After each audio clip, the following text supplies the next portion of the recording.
No Saber Direito desta semana, o professor Rafael Valente traz um curso sobre direito tributário.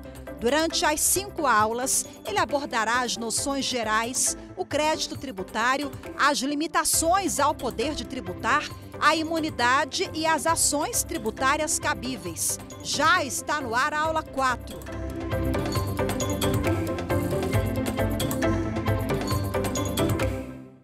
Olá, meu nome é Rafael, bem-vindo novamente ao Saber o Direito.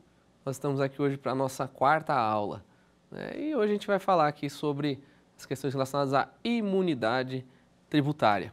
Podem ter certeza que seria assim, para mais de muitas outras videoaulas aqui, até a gente conseguir esgotar todos os assuntos relacionados à imunidade. Tá? Mas vamos, dentro do possível, falar aqui no nosso tempo. Ok? Bom,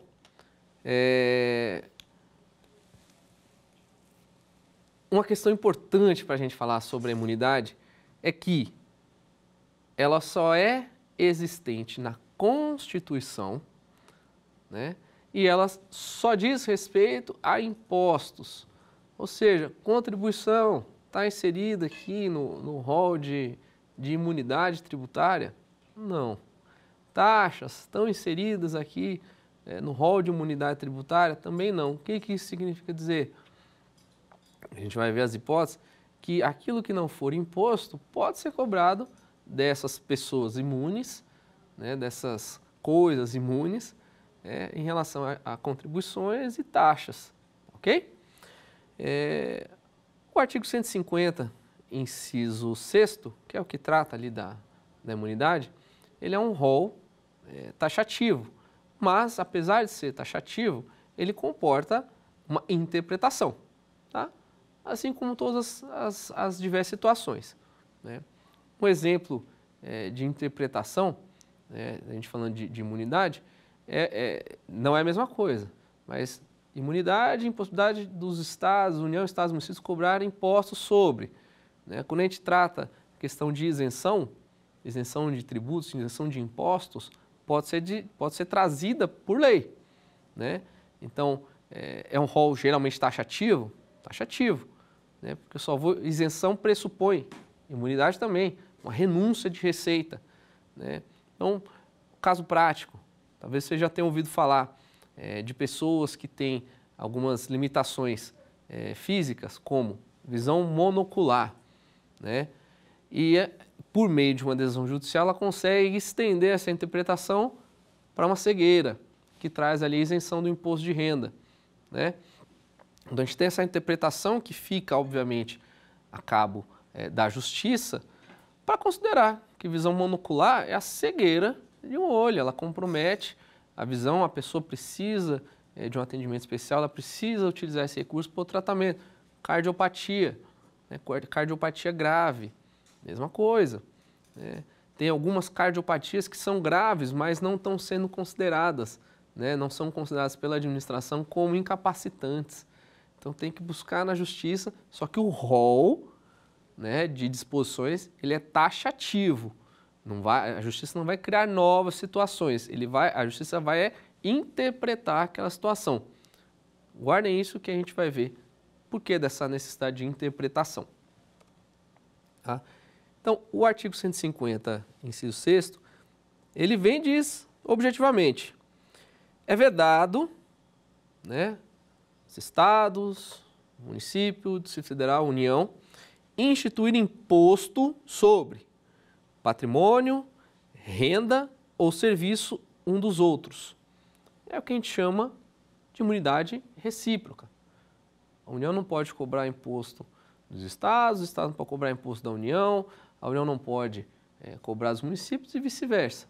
Tá? Não faria muito sentido, né? Eu estou cobrando imposto de algo que provavelmente depois vai voltar para os estados, por meio da repartição de receitas, e ia virar realmente um balaio de gato, né? Então, essa imunidade recíproca ela é importante, inclusive para trazer autonomia para os entes federados, né? Deixar um estado, um município na mão de uma União, né, que possui, obviamente, uma capacidade de arrecadação, uma capacidade de gestão muito maior, seria absolutamente temerário.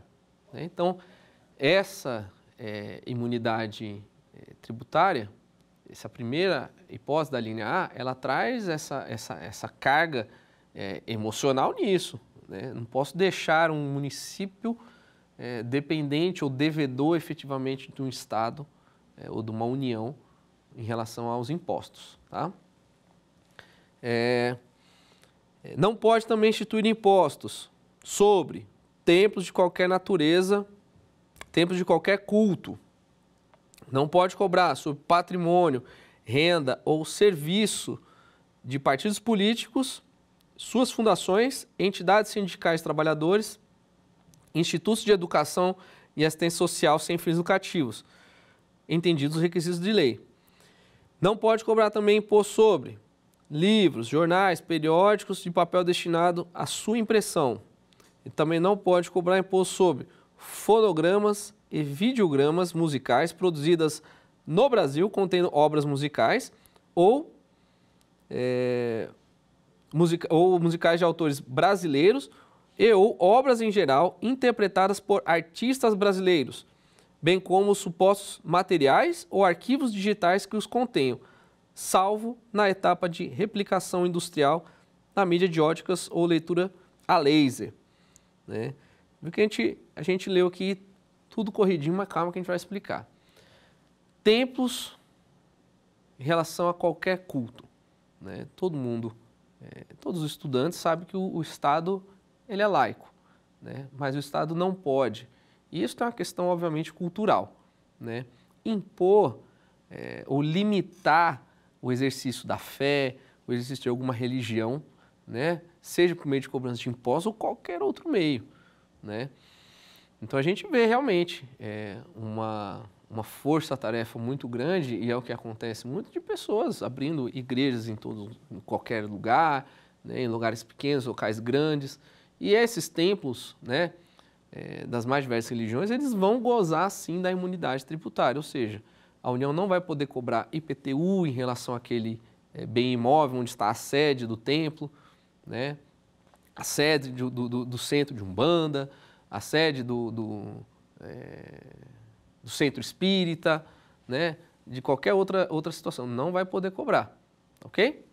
Impostos, ou seja, IPTU, IPVA, sobre os veículos de propriedade desses templos, imposto de importação, imposto de exportação, e aí a gente vai trazer algumas questões mais atuais aqui, decorrentes de decisões até do STF relacionadas a isso daí, tá?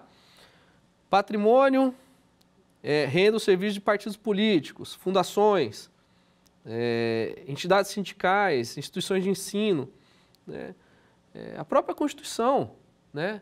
O próprio Constituinte, ele trouxe a necessidade de permitir pluralidade, né, dos partidos políticos, de permitir a atuação dos sindicatos, né, de permitir que instituições de ensino elas consigam, daquilo que elas economizam, aplicar diretamente nas atividades dela, né? Não precisa o Estado ir lá pegar aquele recurso e depois devolver de outras formas, né? Aquilo que a instituição economiza, ela pode aplicar para ela mesma, né? Daí a finalidade dessa imunidade tributária.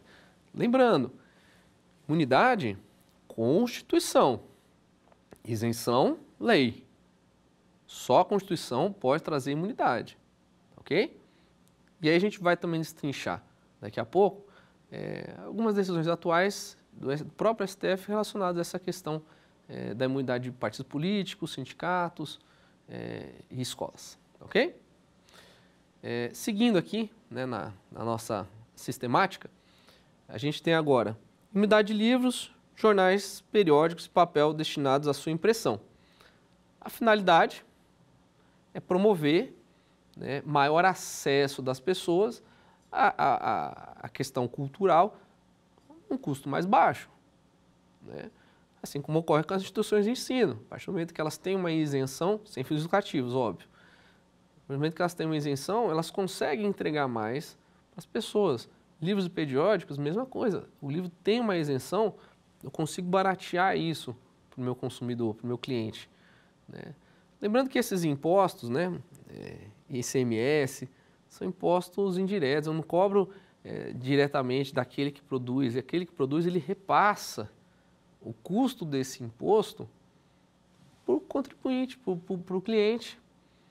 A gente sabe dessa sistemática.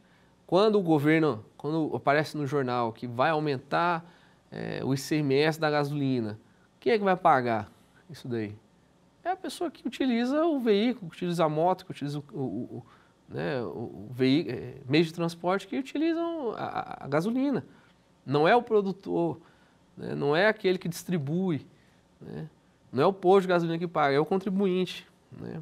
Toda a carga tributária, geralmente quem suporta quem é? A classe média, que é a que mais consome. O imposto sobre o consumo é aquele que decorre, que traz maior arrecadação para o Estado. E esse imposto sobre o consumo é cobrado de quem? Do consumidor, né? Então a gente tem aqui, e a gente vai destrinchar essas questões de livros e periódicos, e por isso que eu falei, vamos se ater à questão, não é um rol taxativo, porém interpretativo, porque a gente sabe que há uma evolução histórica nos meios de informação, né? Livros eletrônicos, mas você já sabe onde eu estou querendo chegar. A gente vai ver isso daqui a pouquinho. Por último, fonogramas e videogramas, músicas, né? Produzidas no Brasil, que contêm ali artistas brasileiros. O objetivo, obviamente, é a promoção da cultura, né? Música é cultura, né? Então, aqueles músicos brasileiros, as suas reproduções, os fonogramas, né, musicais e tudo mais, essa questão ela não vai sofrer incidência de imposto, sobre pena de eu limitar a expressão artística, né, de eu limitar que a arte ali desenvolvida por aquele profissional, ela possa ser divulgada, né? Então, e se for pensar do ponto de vista prático, não estou dizendo que os shows não vão pagar imposto pelos shows que são, mas o que diz respeito é a música que é produzida por aquele artista, né? Agora, o espetáculo de um show, ele já está entregando um serviço, tem uma empresa que contrata, tem negócios jurídicos envolvidos ali em que ocorre a incidência de imposto. É uma situação diferente, tá? Bom, como toda regra, existem exceções, né? A gente pegando aqui o parágrafo 2º, lá do artigo 150, ele diz: a vedação do inciso 6º, a linha A, ou seja, da imunidade recíproca, lembra? Não posso instituir imposto de um ente em relação ao outro, né? Então, essa vedação é extensiva a autarquias e às fundações instituídas e mantidas pelo poder público, no que se refere ao patrimônio, à renda e serviços vinculados às suas finalidades essenciais e às delas decorrentes. O que isso quer dizer? Autarquia da União, fundações públicas, né, instituídas e mantidas pelo poder público, elas também vão gozar da imunidade. Ah, Rafael, mas isso está fora do rol taxativo. Não está. Mesmo sendo trazido dentro de um parágrafo, também há uma taxatividade nisso. Ele só deu uma interpretação correta em relação a isso. Autarquias, né, são... A atividade preponderante dela é de entregar algo para a população a partir de uma atuação da própria administração. Não faria sentido eles terem que pagar imposto, seja para o próprio ente ao qual está vinculado ou para outro ente, né, relacionado a essa atuação, tá? Então, essa reciprocidade se estende às autarquias e fundações públicas, né? Lembrando que a autarquia e fundação pública não é criada para intervir ali no domínio econômico, não é criada para atuar no mercado, tá? E por que eu estou falando isso? Vamos aqui, ó. As vedações do inciso A, imunidade recíproca, e do parágrafo anterior, não se aplica ao patrimônio, não se aplica. Patrimônio, renda e serviços relacionados com a exploração de atividades econômicas regidas pelas normas aplicáveis a empreendimentos privados, ou em que haja contraprestação ou pagamento de preço ou tarifa pelo usuário, nem exonere o promitente comprador da obrigação de pagar imposto relativamente ao bem imóvel. É cumprido, mas o que quer dizer isso aqui? Que não vai se aplicar à sociedade de economia mista, empresa pública, né, que elas atuam ali no mercado em concorrência com outras pessoas, né? Aquele bem que é vendido da administração e adquirido por um particular, né? Se o particular compra, ele vai ter que pagar, né? Se o particular está vendendo alguma coisa para a União, né, determinado item, e vai ser aplicado ali para o Ministério da Saúde, computadores, por exemplo, está comprando os notebooks, esses notebooks vão ser utilizados, a pessoa que está vendendo, mesmo repassando esse custo para a administração, ela vai ter que pagar imposto sobre isso daí, tá? Então tem essa peculiaridadezinha que é trazida pela própria Constituição, tá? E está ali prevista nas normas vinculantes, ok? Vamos lá. Esse foi o parágrafo 3º. Parágrafo 4º. As vedações expressas no inciso 1, B e C, ou seja, a templos, tá? Partidos políticos, sindicatos, escolas. Então, essa vedação compreende somente o patrimônio e renda, o patrimônio, a renda e os serviços relacionados com a finalidade essencial da atividade da entidade nela mencionados. O que isso quer dizer? Se uma dessas entidades praticar determinada atividade, comprar diversos imóveis, tá? Visando a obtenção de receitas, com o fim de um lucro, ou seja, eu não quero aplicar na minha atividade de partido político, não quero aplicar na minha atividade educacional, não, eu quero obter lucro, eu quero partir daí, né? Se ela fizer isso, e foi identificada essa questão, a imunidade ela é relativizada, para daí então poder ensejar uma eventual cobrança desse imposto, ao qual ela estava imune, tá?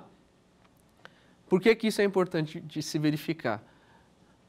Porque aqui a gente tem uma exigência da Constituição de vincular, e por isso a ideia da imunidade. O que eu estou economizando, o que eu estou deixando de pagar como entidade, como partido político, para promover a minha instituição. Se eu quiser promover o bem-estar dos meus diretores, investir para que eles tenham lucro, qualquer outra coisa, eu já estou desvirtuando essa finalidade, o que não é o propósito da imunidade, ok? Então, essa também é uma disposição trazida pela própria Constituição, né? Tudo que a Constituição dá, a Constituição tira, né? Ela vem com uma regra geral, ela vem com uma exceção, a lei também é assim, vem com uma regra geral, vem trazendo exceções. Lembra que a gente falou das hipóteses de não incidência? Né? Então, a imunidade sequer é uma hipótese de não incidência, porque a imunidade, ela retira, né, do mundo jurídico ali aquela possibilidade de incidência, não há possibilidade de incidência, tá? Quando eu vou falar de hipótese de incidência, eu estou falando já de isenção. Existe hipótese de incidência, mas eu dou uma isenção para aquela pessoa, tá? Esses conceitos, né, que eu estou trazendo, que a gente está apresentando, foi o que a gente falou no início do curso, né? Eles podem e até eventualmente devem ser mais aprofundados em outros cursos, né? Também em outros estudos acompanhados a esse. Aqui a gente está tentando trazer aquela visão geral para o estudante, para o advogado, né? Para a pessoa que atua aí no dia a dia com o direito tributário, dessas questões, até para despertar realmente o interesse, né? De buscar mais conhecimento, buscar se aprofundar nessas questões, ok? Bom, seguindo aqui, vou trazer para vocês algumas questões relacionadas às imunidades dos templos, né, de livros, que eu achei interessante a gente abordar com uma visão mais prática a partir daquilo que o STF tem decidido. Por que o STF? Imunidade está na Constituição. As matérias relevantes a serem discutidas, elas vão ser trazidas efetivamente e vão ser abordadas pelo STF. O STF é que vai discorrer, que vai abordar e interpretar. Aquela questão restritiva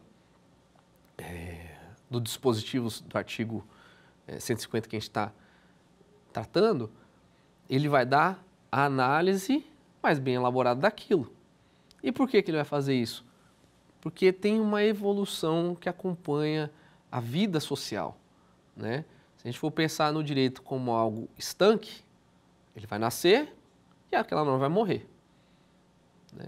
A gente tem no nosso ordenamento outras vertentes que permitem que aquele direito nascido lá em 1988, em 2003, ele possa se adaptar à realidade de hoje, não deixando a essência da norma morrer. A jurisprudência, ela serve, um dos viés dela justamente para isso. Relacionado especificamente à imunidade de livros, a gente tem a súmula vinculante 57 aqui do STF, que eu procurei trazer para vocês, não anulando ou esquecendo as demais interpretações, tá? Só para a gente focar em uma interpretação inteligente, coerente, dada pela Suprema Corte. A súmula diz assim: a imunidade tributária constante do artigo 150 inciso 6º-D da Constituição aplica-se à importação e comercialização no mercado interno do livro eletrônico, entre parênteses, e-book, e dos suportes exclusivamente utilizados para fixá-los como leitores de livros eletrônicos, ainda que possuam funcionalidades acessórias. O que o STF está trazendo aqui? A evolução fática. A gente ainda sabe que existem, e não vai deixar de existir, livros físicos. Vai na livraria, a gente gosta, eu particularmente gosto de folhear o livro, ler a sinopse, ver quem é o autor, pegar o livro na mão. Esse já gosta da imunidade. Mas aqueles livros, ou seja, aqueles instrumentos que ali contêm o mesmo conteúdo de um livro físico, porém, trata-se de um instrumento eletrônico. Como que esse livro eletrônico vai ser tratado? Ele vai gozar também de imunidade? Porque o objetivo da imunidade é propiciar ao usuário o acesso a essas plataformas, o acesso a esses livros eletrônicos. E precisou, sim, o STF acompanhar essa evolução para falar, o rol é taxativo, mas e-book é livro. Então, sendo livro, a importação e comercialização dele não vai incidir imposto. Não vai incidir por conta da imunidade que está sendo dada.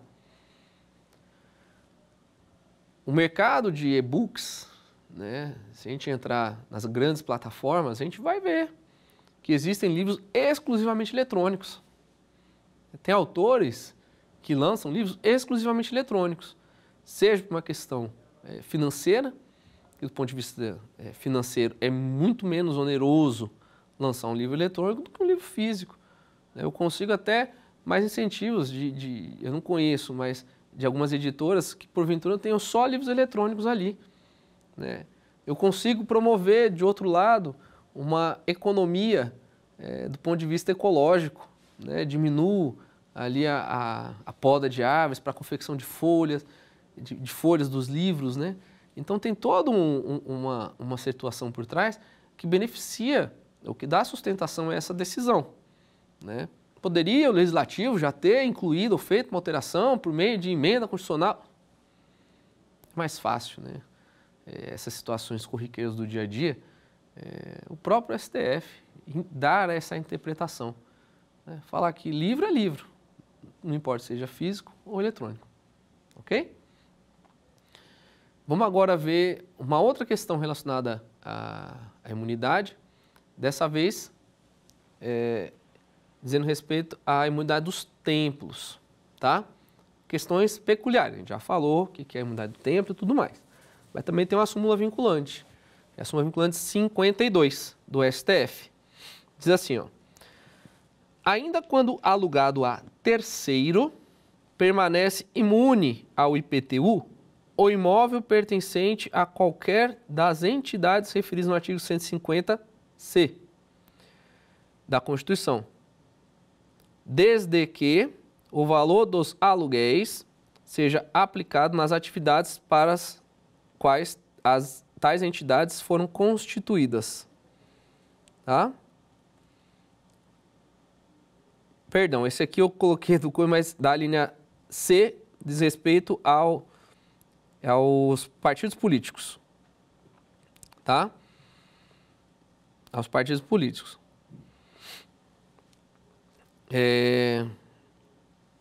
Vamos avançar. Eu tinha colocado outro, mas vamos avançar aqui na questão dos partidos políticos, tá? Então, o que está dizendo essa disposição? É aquilo que eu tinha comentado.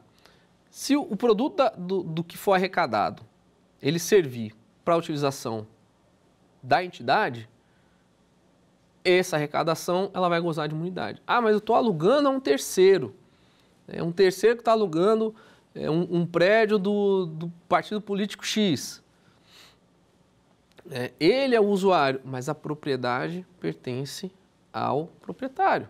A propriedade pertence ao proprietário, é até redundante. Né? Por que eu estou falando isso? Porque o IPTU, o sujeito passivo é ter a propriedade, né? Quem é proprietário do imóvel. Tá? Então, ele é o sujeito passivo da obrigação. Né? Em relação a isso, o STF preferiu aqui trazer essa questão de que se estende ali, então, a imunidade. Tá?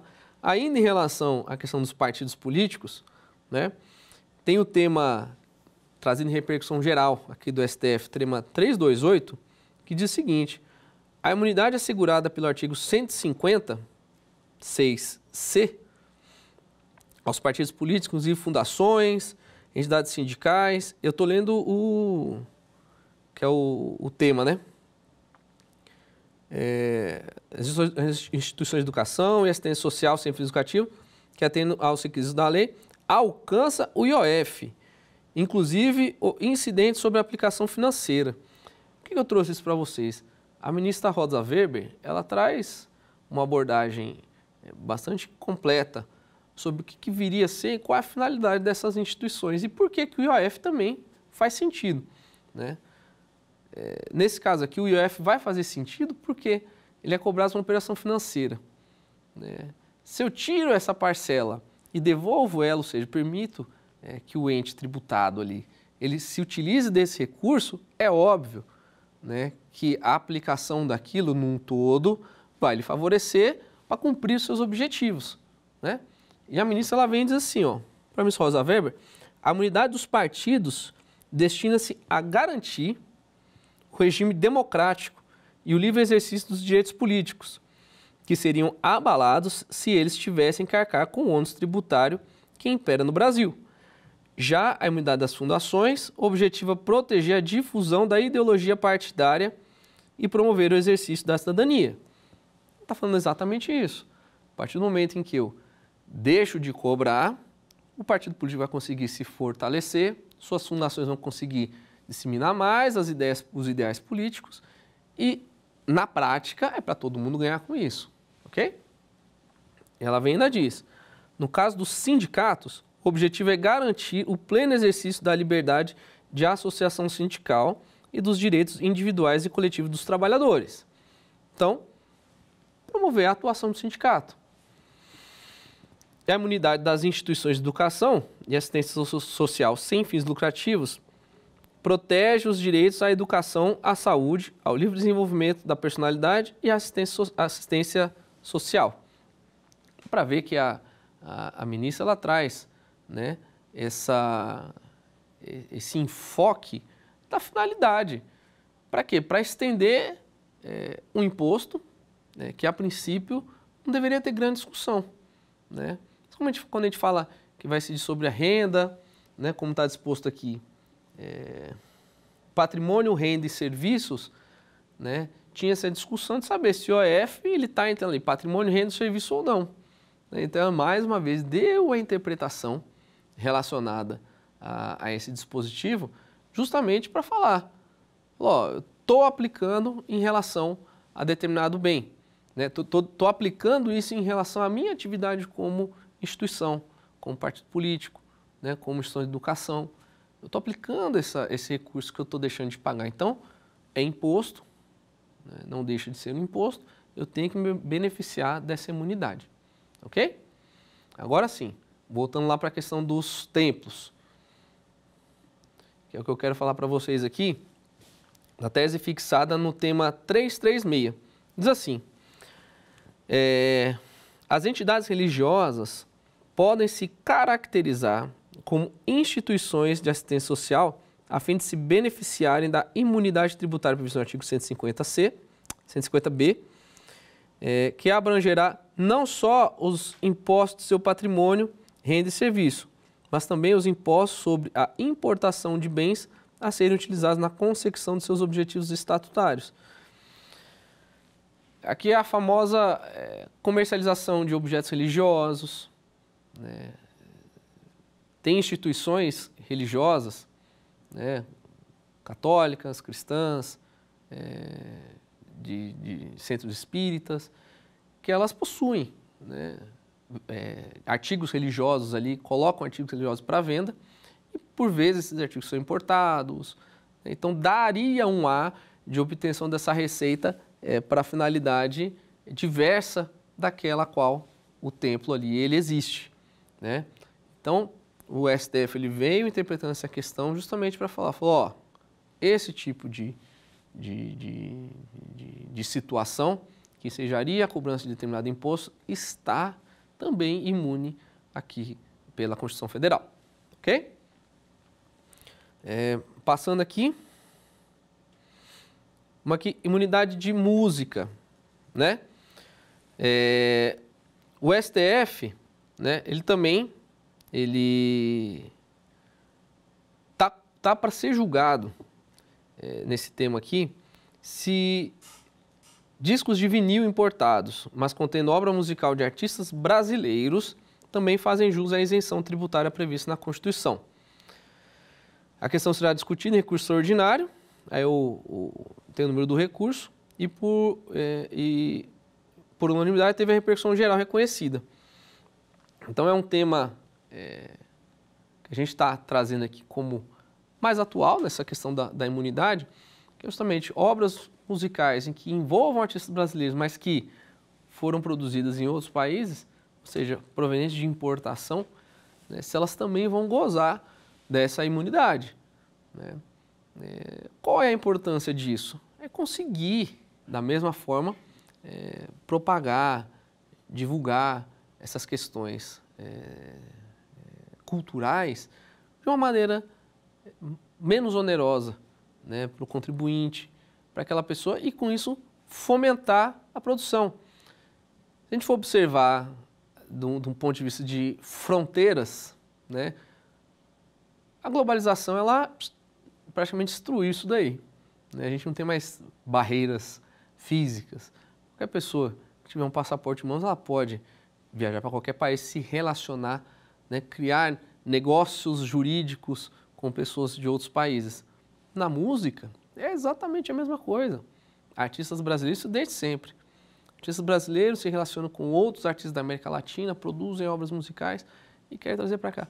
O benefício disso daí, como um todo, ele é enorme do ponto de vista cultural. Há um ganho relacionado à cultura que diz respeito a isso daí. Obviamente, o STF vai decidir, né? Não vi se está pautado para julgamento em data recente, mas está ali mais uma questão para ser decidida, né? O que chama a atenção nisso daí é justamente o que eu estou trazendo para vocês aqui desde o início em relação à questão da imunidade, né? A gente tem aqui a matéria tributária muito envolta na Constituição, né? As limitações ao poder de tributar. As limitações do poder de tributar. E eu tenho ali o rol taxativo dessas limitações, né? E essa interpretação que vem sendo dada pelo próprio STF ao longo do tempo visa apenas adequar a situação ao momento que a população ela vem vivenciando, né? Ou seja, a partir dessa análise, tem como a gente compreender que a Constituição, que as imunidades, elas não são imutáveis, né? Elas devem acompanhar essa evolução, né? Obviamente, o Poder Judiciário ele não vai se afastar, ele não vai deixar de decidir determinada situação, né? O contribuinte, as pessoas, elas precisam motivar ali o ingresso de demandas perante o Poder Judiciário. A gente vai ver, né? Uma das demandas importantes é a ação declaratória, né? Na qual eu vou declarar o meu direito de não pagar, de não ter contra mim cedido determinado imposto, né? E essa iniciativa do contribuinte, essa atuação do Poder Judiciário, ele somente contribui para a formação das compreensões jurídicas relacionadas à imunidade. O sistema de imunidade parece ser meio tranquilo de lidar, tranquilo de... Vocês podem ter certeza.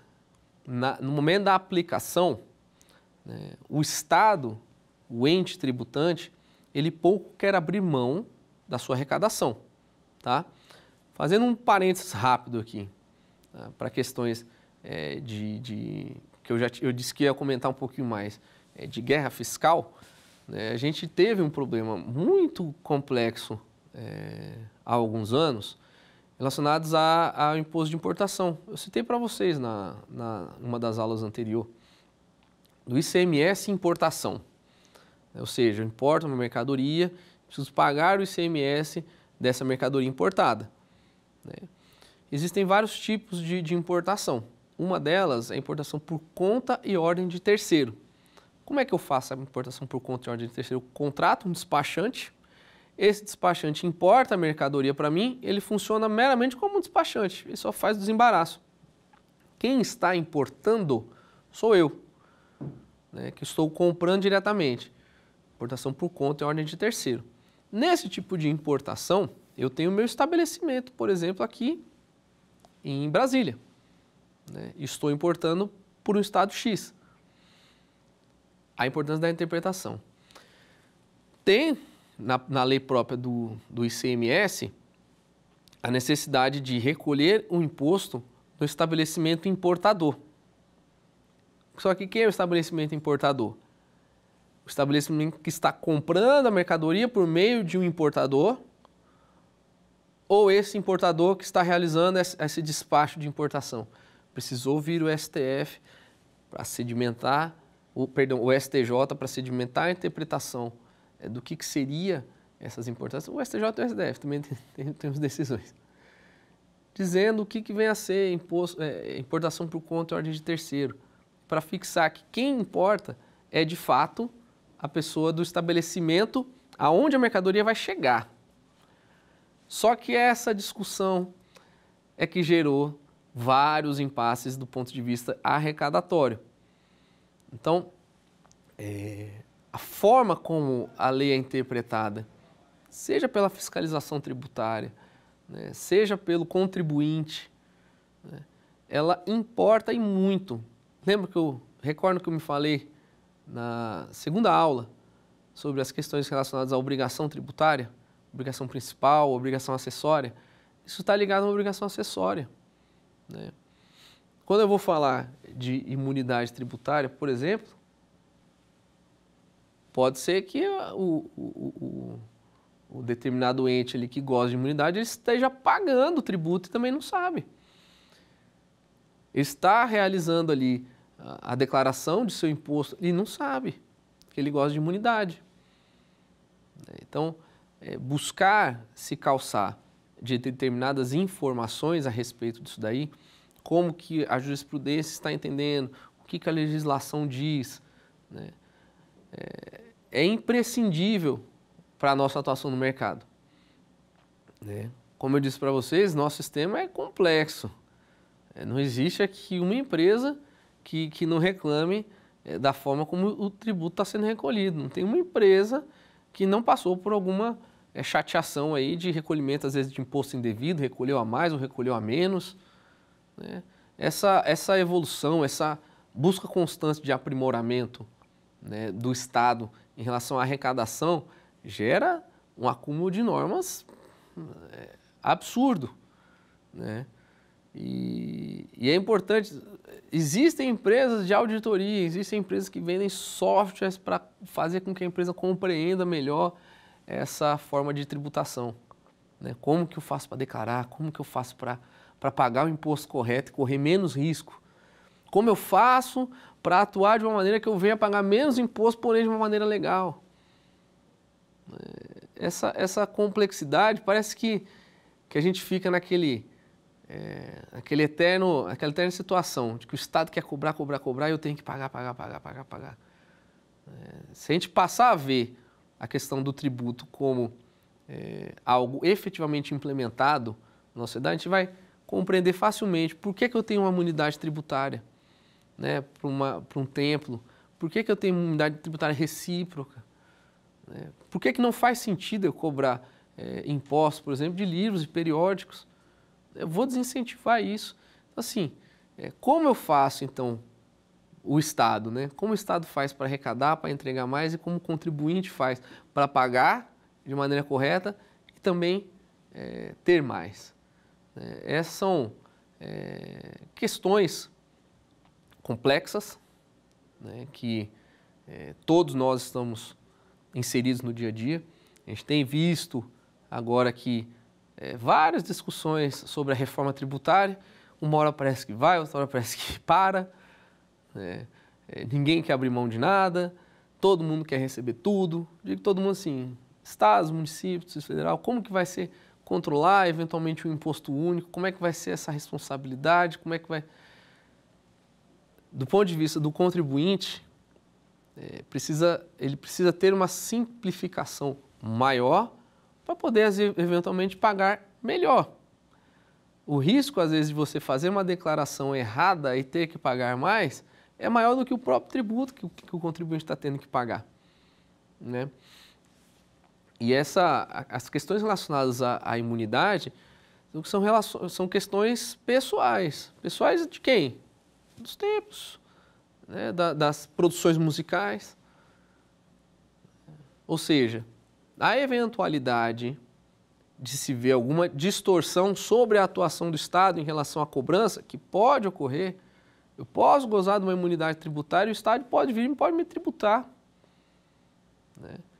Exemplo, determinado partido político é proprietário do imóvel. O Distrito Federal acha que aquele partido político ali, ele está usufruindo aquele imóvel para outra finalidade e quer cobrar o imposto dele. Ele vai ter que ir para a justiça para discutir isso daí, né?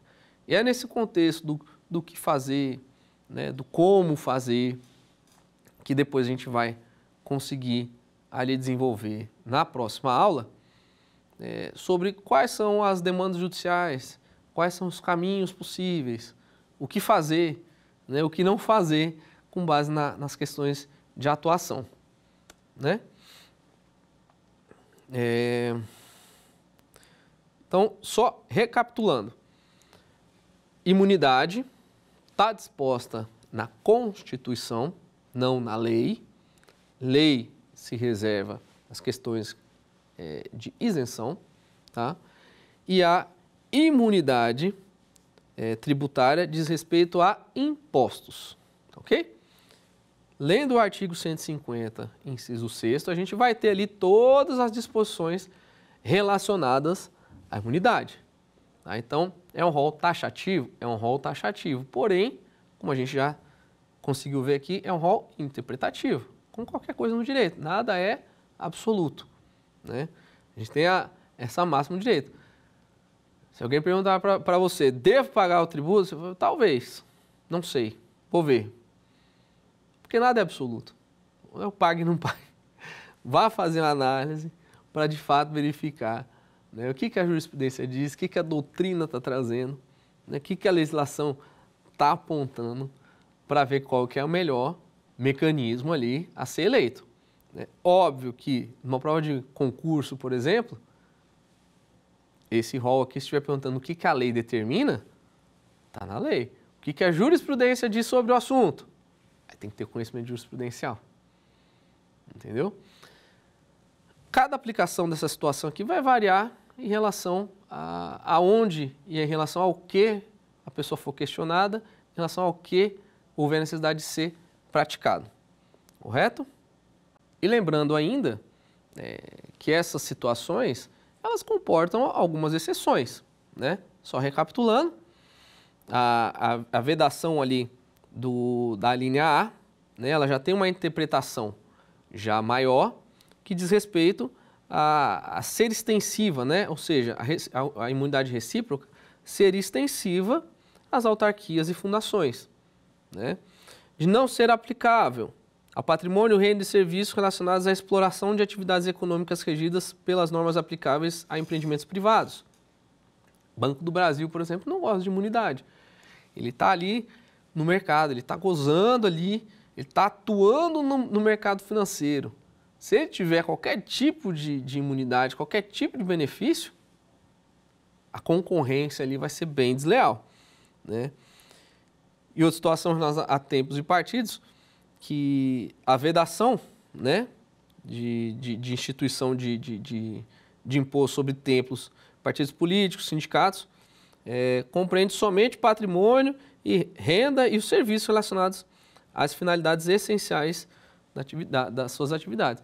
Aquela interpretação trazida pelo STF relacionada à importação de itens, né, para comercialização das igrejas e tudo mais, tem que ser observado que o produto daquela venda está sendo aplicado para o templo, está sendo aplicado para a instituição religiosa, ok? Bom, com isso a gente consegue aqui encerrar essa quarta aula, né, sobre a imunidade. Tem muita coisa que dá para ser abordado em relação a cada um desses itens, tá?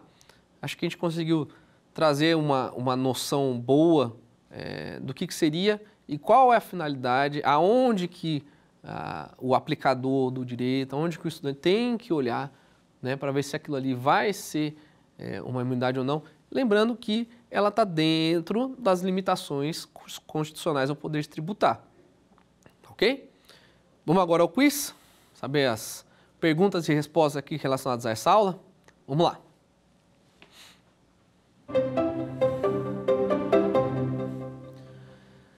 Sobre imunidade tributária, assinale o item correto. Alternativa A.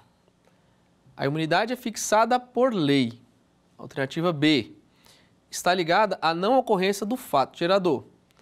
Alternativa C. É igual à isenção. Alternativa D. Afeta apenas a impostos. Tá objetiva, estão bem objetivos os questionamentos, né? Eu acho que dá para, a partir do que a gente falou aqui, mesmo sendo bastante, bastante e pouco ao mesmo tempo, né? Falamos muito, mas falamos pouco. Acho que já dá para ter uma ideia, né, do que está sendo decidido. Vamos lá. Alternativa correta, alternativa D. Afeta apenas aos impostos. Lembra quando a gente falou? Imunidade, ela está sendo tratada na Constituição e diz respeito somente aos impostos, né? Contribuição não entra, taxas não entram, correto? Vamos lá. Alternativa A, é fixada por lei? Não. É fixada pela Constituição. Alternativa B, está ligada à não ocorrência do fato gerador? Também não. Lembra, a gente comentou que a imunidade está ligada à não ocorrência sequer da hipótese de incidência naquela situação. Não existe hipótese de incidência para determinar a situação. Ou seja, não existe hipótese de incidência para um tributo a ser cobrado ou, eventualmente, que se ache devido a União pagar para o Estado ou o Estado pagar para a União. Não existe hipótese de incidência nessa situação. né? Não há lei que traga uma hipótese de incidência relacionada a isso, tá?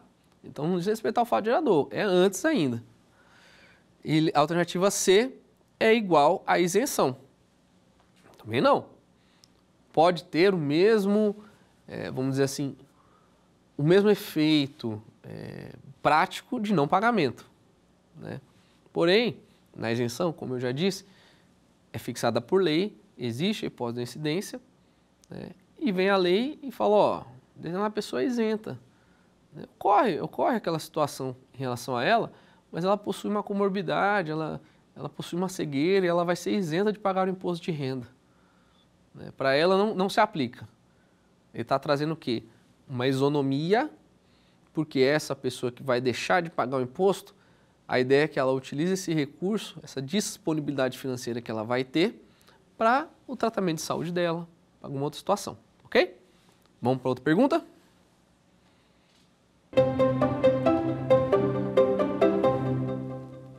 Ainda sobre imunidade, é possível afirmar que, alternativa A União pode cobrar impostos referentes à renda obtida pelos estados apenas. Alternativa B, o Distrito Federal poderá instituir impostos sobre templos de qualquer natureza, templos de qualquer culto, fixados em seu território. Alternativa C, a imunidade será recíproca entre os entes federados. Alternativa D, é vedada à União instituir impostos sobre livros. Deu para entender? Os questionamentos. Vamos lá, as respostas. A resposta, vamos lá. Alternativa D, é vedada à União instituir imposto sobre livros. É a imunidade de livros periódicos, e-books, tá? É o que a gente tratou ali na nossa abordagem sobre a questão da imunidade. Alternativa A União pode cobrar impostos referentes à renda obtida pelos estados? Não, nem pelos estados, nem pelos municípios, nem pelo Distrito Federal, né? É a imunidade recíproca, é essa que estaria sendo violada. Alternativa B, o Distrito Federal poderá instituir impostos sobre templos de qualquer natureza, de qualquer culto fixados em seu território? Também não. É imunidade. A Constituição já diz que não pode instituir impostos sobre templos de qualquer culto. Ok? Texto de lei.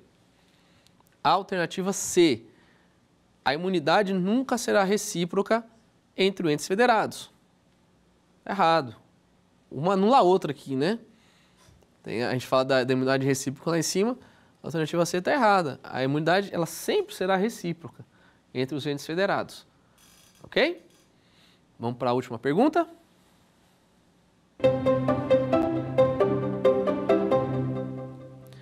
Não se considera uma limitação ao poder de tributar a imunidade de partidos políticos. B, o princípio da anterioridade. C, o princípio da legalidade. D, os prazos de prescrição. Essa pergunta aqui parece estar direcionada já, né?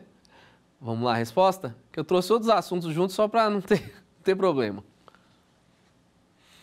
Os prazos de prescrição. Não se considera uma limitação ao poder tributar. Se você estava com a ideia em somente imunidade, ficou viajando na pergunta, né? Limitação, lembra, o artigo 150 da Constituição. Então, a gente tem ali a limitação do poder de tributar. A gente vai ter o princípio da legalidade, da anterioridade, da nonagesimal, vai ter as hipóteses as hipóteses de imunidade tributária, tá? Então, todas as questões que a gente está trazendo aqui, menos prazo de prescrição, não está ali na limitação. Então, alternativa A, imunidade de partidos políticos, é imunidade tributária, tá? Exposta no artigo 150, inciso 6º. Alternativa B, princípio da anterioridade. Alternativa C, princípio da legalidade. Alternativa D, os prazos de prescrição. Então, não é considerado prazo de prescrição. Não é uma limitação do poder de tributar. Prazo prescricional é uma questão que afeta um direito material, está relacionada a uma hipótese de extinção do crédito tributário, mas não é uma limitação do poder tributar, ok? Bom, hoje, né, nós conseguimos aqui nos aprofundar um pouco, ainda que pouco, sobre as questões relacionadas à imunidade, né? Vimos ali a imunidade dos partidos políticos, dos templos, livros e periódicos, músicas, como algumas questões peculiares, né, de como o STF tem decidido hoje em dia, né, algumas questões recentes, do que ele já trouxe relacionadas a e-books. A gente viu que o rol é taxativo, porém, ele não é estanque, né, ele permite interpretação, tá? E a interpretação sempre muito bem dada pelo STF, tá? E vimos também situações em que a norma vai se aplicar e a norma não vai se aplicar, né? Então eu tenho ali situações de imunidade relacionadas a bancos públicos que intervêm diretamente na economia, mas que para eles não vai ser aplicado o imposto. Vimos também que, eventualmente, se determinado bem for utilizado para uma finalidade diversa daquela para a qual o ente foi criado, o partido foi criado, aí ele vai ter que ser tributado em relação a isso, ok? Na próxima aula a gente vai adentrar nas questões relacionadas aos procedimentos administrativos e judiciais cabíveis na atuação do direito tributário, ok? Aguardo vocês lá. Até mais. Quer dar alguma sugestão de tema para os cursos do Saber Direito? Então mande um e-mail para a gente, saberdireito@stf.jus.br. Você também pode estudar pela internet. Acesse o nosso site radioetvjustiça.jus.br ou pode rever as aulas no canal do YouTube, @Rádio e TV Justiça.